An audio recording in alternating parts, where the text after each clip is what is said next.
প্রচণ্ড কর্মব্যস্ততা ও হ্যাকটিক শিডিউলের মধ্যে থেকেও ভ্রমণপ্রিয় বাঙালি দুদণ্ড মানসিক প্রশান্তি, যাকে বলা হয় রিফ্রেশমেন্টের আশায় বেরিয়ে পড়ে সপ্তাহান্তে ছুটি উপভোগ করতে।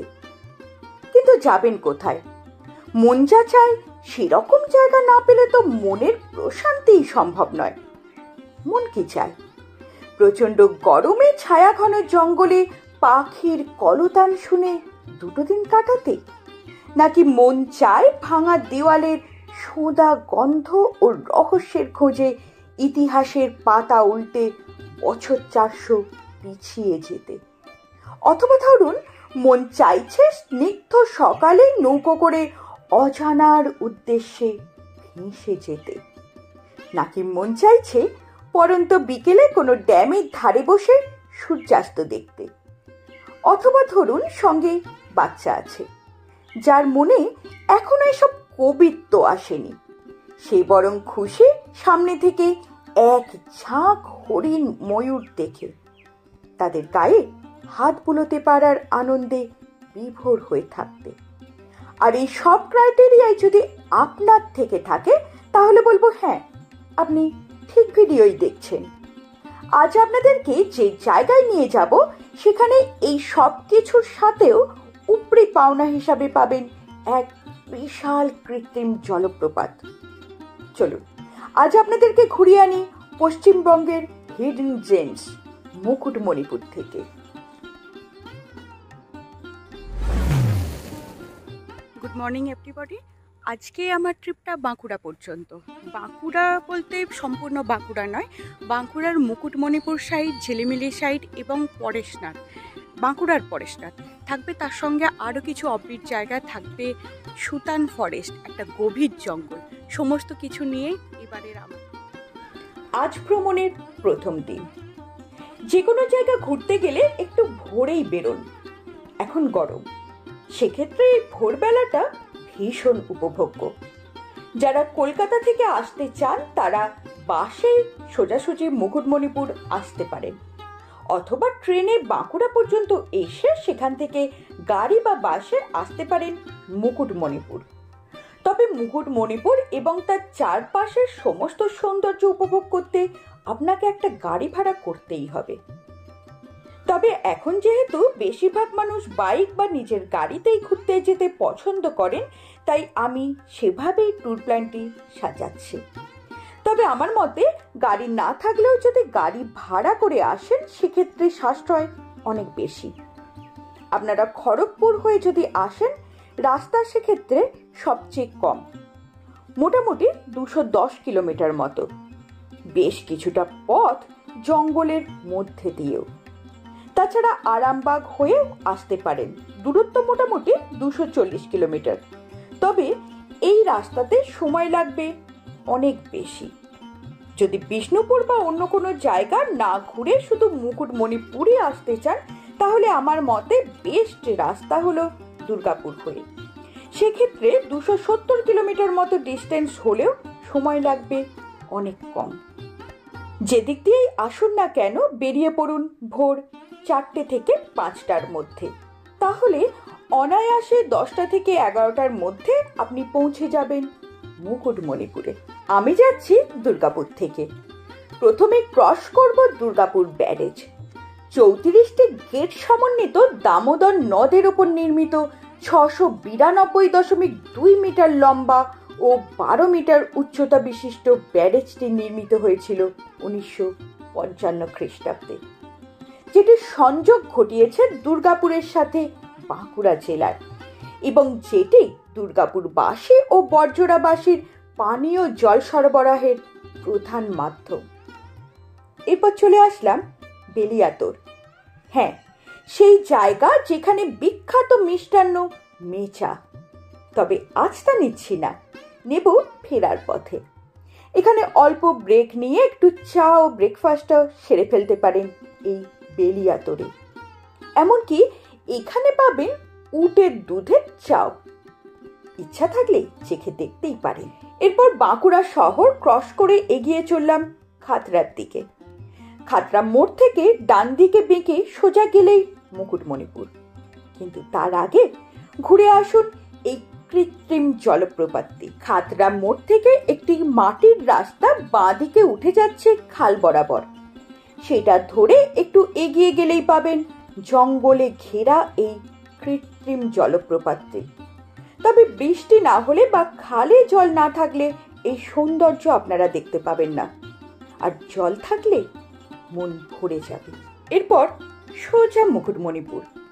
এখানে প্রচুর থাকার হোটেল আছে, তবে আমি প্রেফার করি সবসময় ইউথ হোস্টেল। এর অনেক কারণ। প্রথমত লোকেশন, একদম ড্যামের ধারে, সামনেই সমস্ত সুযোগ সুবিধা। এই ইউথ হোস্টেল সবসময় সিকিউর এবং তুলনামূলক সস্তা, যদিও আগে থেকে বুক করতে হয় নির্দিষ্ট ওয়েবসাইটে। এটিতে ঢোকার রাস্তাতে পায়ে হেঁটে অথবা বাইকে যেতে হয়, অথবা পাশে থাকা অফিস থেকে পারমিশন করে গাড়ি নিয়েই সোজা ঢুকে পড়তে পারেন এই ইউথ হোস্টেলে। এছাড়া পিছন দিক দিয়েও আরেকটি রাস্তা আছে, যেটি সোজা আপনাকে পৌঁছে দেবে ইউথ হোস্টেলে। এটি বাঁধের ধারে একটি টিলার উপর অবস্থিত। এছাড়া টাকা পয়সা কোনো যদি ফ্যাক্ট না করে, তাহলে অবশ্যই থাকতে পারেন বন দপ্তরের বাংলোতে। যারা জঙ্গলের ভিতর থাকতে পছন্দ করেন তাদের জন্য এটি একটি আদর্শ জায়গা। তবে বয়স্ক মানুষ সাথে থাকলে বা হাঁটুর সমস্যা থাকলে এই জায়গাটিকে অ্যাভয়েড করুন। এটির বুকিং হয় WBSFD এর সাইট থেকে। হোটেলে ফেরার পথে প্রচুর খাবারের দোকান আপনারা পেয়ে যাবেন। খাওয়া দাওয়া করে চলে আসুন হোটেলে। ফ্রেশ হয়ে ঘন্টা 2 বিশ্রাম নিয়ে নিন। অ্যাট লাস্ট আমরা চলে এসেছি সেই প্রতীক্ষিত মুকুটমণিপুর, যাকে কেন্দ্র করে আমাদের এবারের ট্যুর প্ল্যান। পিছনে দেখা যাচ্ছে মুকুটমণিপুর ড্যাম, এবং আমি এই মুহূর্তে যে জায়গাটায় দাঁড়িয়ে আছি সেটা হচ্ছে মুকুটমণিপুর ইউথ হোস্টেল। আমি প্রেফার করি যে কোনো জায়গায় কম পয়সায় যদি বাজেট ট্যুর করতে চান, তাহলে সেক্ষেত্রে পশ্চিমবঙ্গের মধ্যে ইউথ হোস্টেলটাই প্রেফার করবেন, কারণ সেখানে অনেক কম খরচায় আপনারা থাকতে পারবেন এবং সবচেয়ে সেফ আমার মনে হয় এটা। আমি একা যখন করি তখন এই ক্ষেত্রেও গ্রুপ নিয়ে আসলেও আমি সবসময় চেষ্টা করি ইউথ হোস্টেল বুকিং করার, এবং সাধারণত আমি বুকিং সবসময় পেয়েই যাই।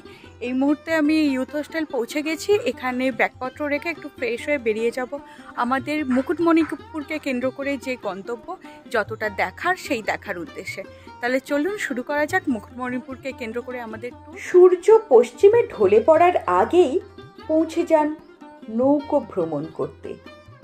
গন্তব্য অপর পারে বনপুকুরিয়া ডিয়ার পার্ক। এই সময় গেলে দেখতে পাবেন হরিণদের কিভাবে খাবার দেওয়া হচ্ছে। তার ফলে তারা চলে আসবে একদম আপনার সামনে। বোটিং সেন্টার থেকে আপনারা টিকিট কেটে নৌকায় উঠতে পারেন। সেক্ষেত্রে রিজার্ভ করলে পড়বে ১৫০০ টাকার মতো, আর শেয়ারে গেলে মাথা পিছু ১৫০ টাকার মতো। তবে 10 থেকে 15 জন না হলে নৌকো ছাড়বে না। আর যারা বাইক নিয়ে যাচ্ছেন তারা বাইক অপর পারে নিয়ে যেতে চাইলে চলে আসুন বাঁধ বরাবর পরেশনাথ মন্দিরের দিকে, যেদিক দিয়ে গ্রামবাসীরা পারাপার করে 100 টাকার বিনিময়ে গাড়ি শুদ্ধ 2 জন অপর পারে চলে যেতে পারবেন সেই দিক দিয়ে।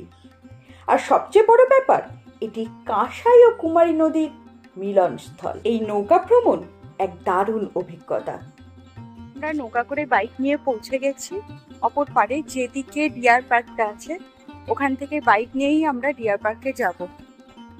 চলুন ডিয়ার পার্কটা ঘুরে আসি। ওপারে বাইক নামিয়ে নিজের মতো ঘুরে নিতে পারেন ডিয়ার পার্ক। নিজের হাতে স্পর্শ করুন হরিণদের। ছোটদের এই জায়গাটি ভীষণ ভালো লাগবে। ফেরার পথে দেখুন সোনার বাংলা পার্ক। 10 টাকার টিকিট কেটে ঘুরে নিতে পারেন ছোট্ট এই পার্কটি। ময়ূর, টার্কি, রাজহাঁস, গিনিপিগ ইত্যাদি দেখতে পাবেন এর ভিতর। তার সাথে আছে প্রচুর ফুলের গাছ।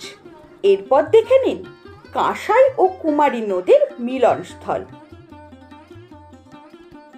আমি এখন যে জায়গাটায় বসে আছি সেই জায়গাটা কুমারী নদী এবং কংসাবতী নদীর মিলনস্থল। দেখা যাচ্ছে আমার এই দিক থেকে আসছে কুমারী নদী, আর ওই দিক থেকে আসছে কংসাবতী নদী। কংসাবতী নদীর ওপর আমাদের বিখ্যাত মুকুটমণিপুর বাঁধ, যেটা ভারতের দ্বিতীয় বৃহত্তম বাঁধ। এই দুটো নদীর মিলনস্থল হচ্ছে এই জায়গাটা, যেখানটা আমি আপাতত পাথরে বসে আছি। দেখা যাচ্ছে এই যে কুমারী নদী আসছে, আর এটা কংসাবতী নদী। এখান থেকে দেখে নিতে পারেন সূর্যাস্ত, অথবা ফিরে বাঁধের ধারে বসে উপভোগ করতে পারেন এই অপার্থিব সূর্যাস্ত, অথবা পাশেই থাকা মুসাফিরানা ভিউ পয়েন্টে এসে সেখান থেকেও দেখতে পারেন সূর্যাস্ত। এরপর সন্ধে ঘনিয়ে আসবে। বাঁধের ধারে থাকা দোকান থেকে স্মৃতিস্বরূপ প্রিয়জনের জন্য কেনাকাটা করে নিতে পারেন। তারপর খাওয়া দাওয়া করে একটা সুন্দর ঘুম। আজ দ্বিতীয় দিন। কোথাও ঘুরতে গিয়ে ভোরটা ঘুমিয়ে না কাটিয়ে প্রকৃতির সাথে একাত্ম হয়ে যান। বাঁধ বরাবর গাড়ি নিয়ে বেরিয়ে পড়ুন, সানরাইজ দেখুন, পার্টনারের সাথে একটা কোয়ালিটি টাইম কাটান। তখন চারিদিক নিস্তব্ধ। কয়েকজন হয়তো প্রাতঃভ্রমণে বেরিয়েছে, অথবা কয়েকজন হয়তো ড্যামের জলে মাছ ধরতে ব্যস্ত। এরপর বাঁধ বরাবর ঘুরতে বেরিয়ে অবাক হয়ে দেখবেন এর বিস্তৃতি। কংসাবতী বা কাঁসাই নদী ও কুমারী নদীর সংযোগস্থলে অবস্থিত প্রথম তেলেঙ্গানার রামসাগর প্রকল্পের পর ভারতের দ্বিতীয় বৃহত্তম মাটির বাঁধ এই মুকুটমণিপুর, যার বিস্তৃতি 11.27 কিলোমিটার। শুধু বাঁধের ওপর রাস্তার বিস্তৃতি 11 কিলোমিটার। 1956 সালে তৎকালীন মুখ্যমন্ত্রী ডক্টর বিধানচন্দ্র রায়ের তত্ত্বাবধানে তৈরি হয় এই বিশাল বাঁধটি। বাঁধ বরাবর প্রায় শেষের দিকে এগিয়ে গেলে জলের মধ্যে অর্ধ নিমজ্জিত অবস্থায় দেখা পেতেও পারেন শতাব্দী প্রাচীন লক্ষ্মী জনার্দন মন্দিরের। না, বিগ্রহ নেই, কারণ বছরের প্রায় 9 মাস তা থাকে জলে সম্পূর্ণ নিমজ্জিত। একমাত্র যদি আপনারা এই সময়তে যান, তাহলে সেটিকে জলের উপরে দেখতে পাবেন। এরপর হোটেলে ফিরে আসুন, ফ্রেশ হয়ে নিন। বাঁধের ধারে থেকে টিফিন সেরে বেরিয়ে পড়ুন গভীর জঙ্গলে বিশুদ্ধ বাতাস ও নিস্তব্ধতার সহাবস্থান, যেখানে সেই সুতান ফরেস্টের উদ্দেশ্যে। শুধু সুতান ফরেস্ট নিয়ে যদিও আমি আলাদা একটি ভিডিও দেব। সুতান ফরেস্টের ভিতর বেশ কিছু ওয়াচ টাওয়ার পাবেন, যেখান থেকে শালমহুয়ার এই বিশাল জঙ্গলকে খুব ভালোভাবে আপনারা উপভোগ করতে পারবেন। ফাইনালি আমরা চলে এসেছি সুতান ফরেস্টের সর্বোচ্চ জায়গায়। এটা একটা টিলার ওপর অবস্থিত একটা ওয়াচ টাওয়ার, বিশাল ওয়াচ টাওয়ার। সেখান থেকে পুরো সুতান ফরেস্টটা দেখা যাচ্ছে। এই এক বুক ফ্রেশ অক্সিজেনই তো আপনাকে কর্মজীবনের চাপের সাথে লড়াই করার শক্তি যোগাবে। সুতান ফরেস্টে ঢুকলেই একটা গা ছমছমে ব্যাপার কাজ করবে। জনমানব শূন্য এই গভীর জঙ্গল, এর ভিতর দিয়ে একটি রাস্তা অবশ্য ঝিলিমিলির দিকে এগিয়ে যাচ্ছে। সুতানে বেশ কিছুক্ষণ সময় কাটিয়ে এগিয়ে যান ঝিলিমিলির উদ্দেশ্য তালবেড়িয়া ড্যাম। এটি কৃত্রিমভাবে তৈরি নয়। পাহাড়ের জল পাহাড়ের ঢাল বেয়ে সমতলে নেমে প্রাকৃতিকভাবে তৈরি করেছে এই ড্যাম। গভীর জঙ্গলের মাঝে এই ড্যাম বাঁকুড়ার একটা লুকোনো রত্ন। এখানে কিছুক্ষণ সময় কাটিয়ে যদি দুপুর হয়ে আসে, ঝিলিমিলি থেকে 2 কিলোমিটার দূরে অরণ্যে অবকাশ রিসর্টে দুপুরের খাবারটা খেয়ে নিতে পারেন। এখানে পাবেন কাঁচা শালপাতার থালা বাটিতে খাওয়ার সুযোগ। একটা বন্য মাদকতা মুগ্ধ করবে আপনাকে। এরপর ঘুরে দেখুন ঝিলিমিলির রিমিল লজটিও অবশ্যই ঘুরে দেখুন। এই রিসর্টটিতে আছে গাছবাড়ি। যারা গাছবাড়িতে থাকতে চান অবশ্যই এখানেও থাকতে পারেন। পিছনেই আছে বিশাল পুকুর, মুগ্ধ হয়ে যাবেন এর প্রাকৃতিক সৌন্দর্যে। এরপর চলে আসুন ইতিহাসের খোঁজে অম্বিকানগর।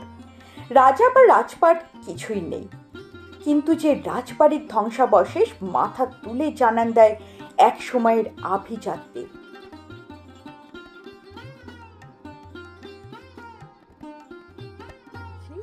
অম্বিকানগরীতে রাজস্থান থেকে কোনো এক রাজপুত পুরী যাওয়ার পথে পছন্দ হয়েছিল বাঁকুড়ার সুপুর জায়গাটি। তারা সেখানেই রাজত্ব করে। পরবর্তীকালে ভাই ভাইয়ের সমস্যা তৈরি হয় এবং এখানেরই চারদিকে গ্রামে তারা নিজস্ব আলাদা আলাদা রাজবাড়ি তৈরি করে। অম্বিকা নগরী হচ্ছে প্রাচীন একটা নগরী, প্রায় 900 বছরের পুরনো। এখানে অম্বিকা মায়ের মূর্তি আছে, মন্দির আছে, যা শুধুই রাজবাড়ির ইতিহাস নয়, যেখানে লুকিয়ে অগ্নিযুগের ইতিহাস। স্বাধীনতা সংগ্রামের সশস্ত্র ধারার সাথে যোগ ছিল যে রাজবাড়ির। এই বংশেরই রাজা রায়চরণ ধবলদেব রাজপ্রাসাদের ঐশ্বর্য ও সুখভোগ ছেড়ে বিপ্লবের দুর্গম পথে ঝাঁপ দিয়েছিলেন ব্রিটিশ শাসন থেকে দেশকে মুক্ত করতে। দর্শন পাবেন শতাব্দী প্রাচীন কুলদেবী অম্বিকা মায়ের। তার সাথে পাবেন বেশ কিছু জৈন স্থাপত্য, যা আজ হয়ে গেছে হিন্দু দেবদেবী। পুজোর সময় আসলে দেখতে পাবেন রাজ পরিবারের দুর্গাপূজার জৌলুস নেই, আছে ঐতিহ্য, আছে বনেদিয়ানা। এরপর হোটেলে ফিরে বিশ্রাম নিয়ে বেরিয়ে পড়ুন পরেশনাথ মন্দির দর্শনে। একটি ছোট টিলার উপর অবস্থিত এই স্থান। বেশ কয়েকটি সিঁড়ি ভেঙে উপরে উঠতে হবে। বাঁধ তৈরির সময় যে খনন কার্য চলেছিল, সেখান থেকেই বেরিয়েছিল জৈন তীর্থঙ্কর পরেশনাথের এই বিশাল মূর্তি, যা এখানে রাখা। তবে পাশেই স্থাপন করা হয়েছে বিশাল একটি শিবলিঙ্গ। কালের চক্রে আজ সেটাই পরেশনাথ নামে পরিচিত। এখান থেকেও বাঁধের এক অপরূপ সৌন্দর্য আপনারা দেখতে পাবেন। যদি রাতে গাড়ি চালাতে ভালোবাসেন, তাহলে আজকেও ফিরে আসতে পারেন নিজ নিজ গন্তব্যে, অথবা আজকের রাতটা বাঁধের নিস্তব্ধতাকে আরেকবার উপলব্ধি করে কালকে সকালে ফিরতে পারেন নিজের বাড়িতে। আর যারা বিষ্ণুপুরকে দেখতে চান, তারা এরপরে বিষ্ণুপুরও দেখে নিতে পারেন। আজকের ভিডিও এই পর্যন্তই। কেমন লাগলো মুকুটমণিপুর ট্যুর প্ল্যান অবশ্যই জানাবেন।